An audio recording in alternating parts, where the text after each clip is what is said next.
We've seen the damage chronic stress can do. The encouraging news is that how we respond to stress makes an enormous difference.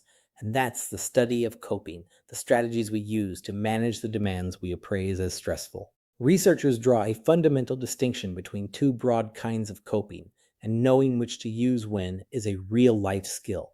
The first is problem focused coping, tackling the stressor itself.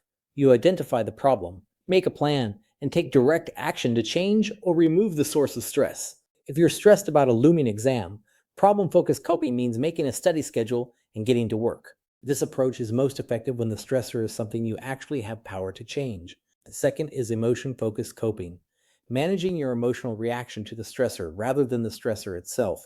This includes things like reframing the situation, seeking comfort, relaxation, or acceptance. Emotion-focused coping is most useful when the stressor is beyond your control.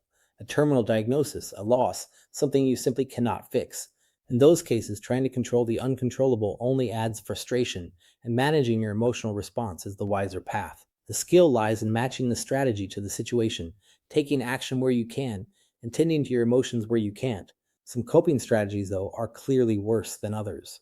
Avoidance, denying the problem, numbing out, procrastinating, tends to make things worse over time, even though it brings short-term relief. The single most powerful protective factor against stress is one we've been hinting at all chapter: social support.